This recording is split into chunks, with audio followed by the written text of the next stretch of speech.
अभी डेनियल जो पी रहा है वो कोई आम पानी नहीं है, बल्कि जेल से भागने का औजार है। सबसे पहले डेनियल 5 लीटर पानी एक साथ पी लेता है, जिसके बाद यह वर्कआउट करने लगता है। फिर वो पूरे दिन पेशाब को भी रोके रखता है, क्योंकि उसे वार्डन के आने का इंतजार करना था। फिर जेल में दोपहर के खाने में पीली दाल दी गई। डेनियल ने बिना सोचे समझे सारी दाल एक साथ निगल ली। कुछ देर बाद जब वार्डन चेकिंग पर आया तो जो पानी इसने इतनी देर से रोक रखा था वह वार्डन के जूतों के ऊपर उल्टी कर देता है। यह देखकर जेलर को बहुत घिन्न आई, जिसके बाद जाहिर तौर पर डेनियल को जेल के अस्पताल में ले जाया गया। अब अस्पताल आकर नर्स ने उसकी जांच की और बोली, तुम्हें लंबे समय तक नल का पानी पीने से इन्फेक्शन हो गया है, बस एक इंजेक्शन लगेगा, ठीक हो जाओगे। लेकिन तभी डेनियल पेशाब का बहाना करने लगता है। अब फीमेल नर्स तो उसके साथ नहीं जा सकती है, इसीलिए उसे पास में खड़े एक कैदी मैट को उसकी मदद के लिए भेजना पड़ता है। लेकिन नर्स को क्या पता था कि जिस कैदी को उसने मदद के लिए भेजा है वो उसी का साथी है। अब जैसे ही दोनों टॉयलेट में आते हैं, डेनियल टॉयलेट सीट पर चढ़ जाता है और सीलिंग को खोलने लगता है। फिर उसमें से एक लोहे की रॉड निकाल लेता है जो उसने पहले से वहाँ रखी होती है। अब जॉन एक खिड़की को निकालने लगता है, जिसके बाद वो उसे हटाकर बाहर आ जाते हैं। फिर जाने से पहले वो उसे उसकी जगह पर लगा देते हैं। अब दोनों उस रास्ते से जेल के वर्क रूम में आ जाते हैं। फिर वो वहाँ से एक लकड़ी का बॉक्स लेते हैं जो उन्होंने पहले से वहाँ बनाकर रखा होता है। अब वो उस बॉक्स को ले जाकर फूड ट्रक के नीचे लगा देते हैं और फिर उसमें छिप जाते हैं। जब गाड़ी चेक पोस्ट पर पहुंची तो चेकिंग वाले शीशे में वे दिखाई नहीं दिए, तो गाड़ी आगे बढ़ गई। जब गाड़ी पेट्रोल पंप पर रुकी तो दोनों लकड़ी का बॉक्स तोड़कर बाहर निकल आए और तुरंत अपनी साथी की नीली रेसिंग कार में बैठकर भाग निकले। अब वे जेल से बाहर निकल तो आए थे, लेकिन यह तो बस पहला कदम था। उसी दिन शहर में एक बड़ा रेसलिंग कंपटीशन होने वाला था। जेल के अंदर बैठे उनके साथी ने टीवी पर समय देखा और अपने एक और साथी को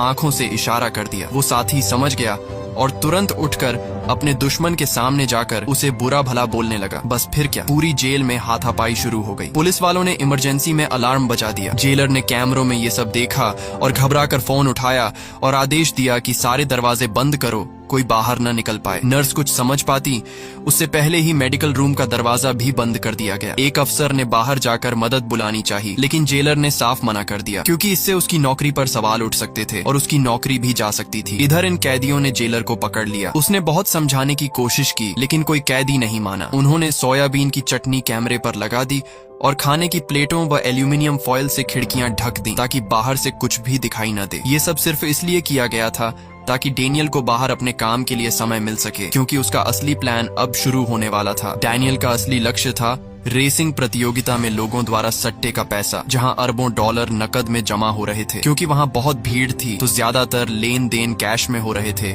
और सारा कैश पाइप के जरिए नीचे बनी तिजोरी में भेजा जा रहा था और रात में गाड़ी उस कैश को लेने आने वाली थी। इस तिजोरी की सिक्योरिटी बहुत सख्त थी, इसलिए तिजोरी में घुसना नामुमकिन था।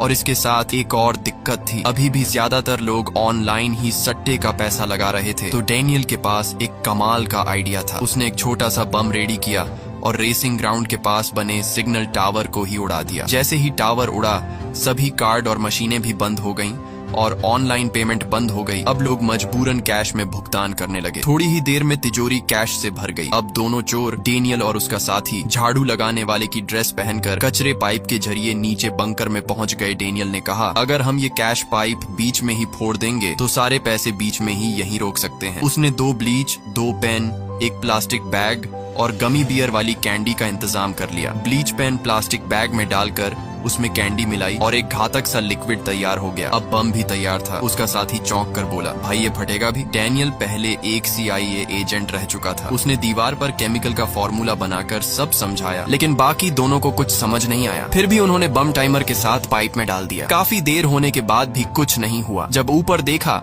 तो बम का बॉक्स वापस आ चुका था। दरअसल उन्होंने गलती से बैग बहुत कसकर बांध दिया था। फिर ढीला करके जब दोबारा डाला तो इस बार वो पाइप से पार होकर तिजोरी में जाकर गिरा और जबरदस्त धमाका हुआ, यानी पाइप फट चुका था। बिना वक्त गंवाए उन्होंने एक वैक्यूम मशीन लगाकर पैसों को खींचना शुरू कर दिया। नोटों की बारिश होने लगी। पैसे इतने थे कि सारे बैग भर गए। डेनियल ने और तेजी से काम करने को कहा, पर जैसे ही उन्होंने स्पीड बढ़ाई, नोट इधर उधर उड़ने लगे और इतना पैसा देखकर सब खुशी के मारे लोटपोट हो गए। लेकिन तभी एक प्रॉब्लम आ गई और पाइप रुक गया, क्योंकि धमाके का धुआं पाइप से निकलकर ऊपर कैशियर तक पहुंच गया था। कैशियर ने तुरंत सिक्योरिटी को बुलाया और सारी बात बताई। सिक्योरिटी ने वहां पहुंचकर धुआं देखा, लेकिन अलार्म नहीं बजा था, इसलिए वे नीचे उतर आए। उन्होंने नीचे सफाई कर रहे 2 क्लीनर्स को पकड़ लिया और पूछने लगे कि इन कूड़े बैग में क्या है। क्लीनर्स ने कहा कि इन बैग्स में बाबा जी का ठुल्लू है, उन्हें चाहिए तो ले सकते हैं। अरे कूड़े बैग्स में कूड़ा ही होगा ना, और क्या होगा। ये जवाब सुनकर सिक्योरिटी वाले हंस पड़े और उन्हें जाने दिया। असल में वे चोर थे और उनके बैग में नोट भरे थे, पर किसी को जरा भी शक नहीं हुआ और वो वहां से निकल गए। आगे जाकर सिक्योरिटी ने एक कमरे से और धुआं निकलते देखा। दरवाजा खोला तो अंदर स्टाफ सिगरेट पी रहा था, वही दाढ़ी वाला जो पहले जेल में था। सिक्योरिटी ने डांटा तो उसने कहा कि बस एक ही सिगरेट थी। और थी बात रिपोर्ट में लिख दी गई कि धुआं एक कर्मचारी के सिगरेट पीने से हुआ था। और इस तरह खतरा टल गया। चोरों ने सारे पैसे कचरे की गाड़ी में डाले, फिर अपनी गाड़ी में ट्रांसफर कर दिए। अब बस आखिरी कदम बचा था। डैनियल को वापस जेल लौटना था ताकि किसी को शक न हो। उनकी सजा कुछ ही दिनों में पूरी होने वाली थी, इसलिए अगर अब पकड़े जाते तो सारा खेल बिगड़ जाता। दोनों नीली रेसिंग कार में बैठकर जेल की ओर चल पड़े। जेल में उनका साथी पहले से तैयार था। उसने समय देखकर इशारा किया, फिर एक पुलिस वाले की पॉकेट से पेंसिल निकाली, उसके 2 रिफिल निकालकर टिश्यू में लपेटे और स्विच में डाल दिए, जिससे शॉर्ट सर्किट हुआ और आग लग गई। इतना करते ही कचरे का डिब्बा जलने लगा। उसने डिब्बा उठाकर फायर सेंसर पर लगा दिया, जिससे फायर अलार्म बज उठा। जेलर घबरा गया और उसे लगा कि कैदियों ने पूरी जेल को आग लगा दी है। अगर पूरी जेल जल गई तो मेरी नौकरी चली जाएगी। उसने तुरंत हड़बड़ाहट में फायर ब्रिगेड को फोन कर दिया और फिर ब्रिगेड तुरंत जेल की तरफ निकल पड़ी। तब तक डेनियल और उसका साथी पहले से ही नकली फायरमैन की ड्रेस पहन चुके थे। वे फायर ब्रिगेड की गाड़ी के साथ जेल में घुसे और उसी गुप्त रास्ते से मेडिकल रूम में वापस घुस गए। फायरमैन ने दरवाजा तोड़ा तो देखा बस एक कचरे का डिब्बा जल रहा था। उन्होंने 1 सेकंड में बुझा दिया। नर्स अंदर आई तो डेनियल आराम से बिस्तर पर लेटा था, जैसे कुछ हुआ ही नहीं हो। सबको लगा कि प्लान सफल हो गया है, लेकिन तभी कहानी में ट्विस्ट आता है। अगले दिन टीवी पर खबर आती है कि रेसिंग ग्राउंड का चोरी हुआ। सारा पैसा एक कचरे की गाड़ी में सही सलामत मिल चुका है। डैनियल चौंक गया कि ये सब कैसे हो गया। अगले दिन जेल से छूटते ही वह मैट को ढूंढने निकल पड़ा। मैट ने उसे बताया कि समय आने पर पैसे मिल जाएंगे। उदास होकर वह घर लौट आया। तभी दरवाजे पर खटखट की आवाज सुनाई दी। बाहर देखा तो एक फावड़ा पड़ा था। पहले तो उसे गुस्सा आया, फिर उसे याद आया कि घर की जमीन पर उसने लाल पेंसिल से एक निशान बनाया था। उसने फावड़ा उठाया। वहाँ खुदाई करने पर उसे सचमुच 2 पैसों से भरे बैग मिल गए। दरअसल मैट बहुत चालाक था। उसने सबके सामने ज्यादातर पैसे कचरे में डाल दिए